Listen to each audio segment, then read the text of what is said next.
আবারও নতুন ইতিহাস রচনা করলো দার্জিলিংয়ের বিখ্যাত টয় ট্রেন।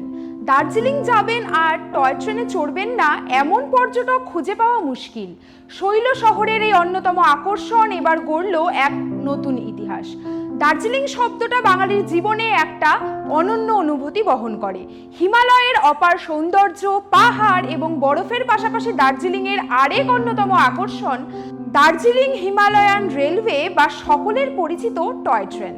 পাহাড়ের গা বেয়ে হিমালয়কে আরও কাছ থেকে আরও আপন করে পাওয়ার আনন্দ উপভোগ করতে পর্যটকেরা দার্জিলিং গেলে টয় ট্রেনে অবশ্যই চড়েন। নর্থ ইস্ট ফ্রন্টিয়ার রেলওয়ে পরিচালিত এই টয় ট্রেন ইউনেস্কো ওয়ার্ল্ড হেরিটেজের তকমা পাওয়া একটি পাহাড়ি রেলওয়ে। নরগেজের এই রেল যাত্রাকে আরও সুরক্ষিত, আরও উপভোগ করে তোলার চেষ্টা লাগাতার চালিয়ে যাচ্ছেন ইস্ট ফ্রন্টিয়ার রেলওয়ে। এই বিখ্যাত টয় ট্রেন এবার অন্য এক নতুন ইতিহাস লিখে ফেলল। দার্জিলিংয়ে পর্যটকদের ভিড় সারা বছরই লেগে থাকে। 2022 সালের মে মাসে এই টয় ট্রেন কেবল এক মাসের আয় করেছিল 319.64 লক্ষ টাকা। সেটা 2025 সালের মে মাসে অনেকটা বেড়ে দাঁড়িয়েছিল 358.60 লক্ষ টাকা। 2026 সালের মে মাসে সেই রেকর্ড ভেঙে গেল।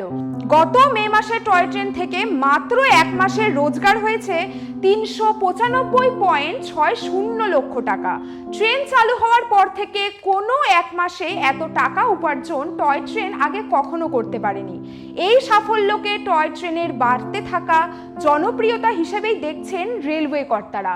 টয় ট্রেন কেবল একটি ট্রেন যাত্রা নয়, এটি আনন্দ যাত্রা, যা বড়দের কিছুক্ষণের জন্য শৈশবে ফিরিয়ে দেয়।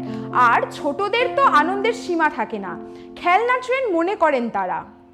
টয় ট্রেন ভ্রমণ মনের মণিকোঠায় চিরদিন রেখে দেওয়ার মতো এক অভিজ্ঞতা, সে বিষয়ে কোনো সন্দেহই নেই। আজ এই পর্যন্তই, দেখা হবে পরবর্তী এপিসোডে। ধন্যবাদ।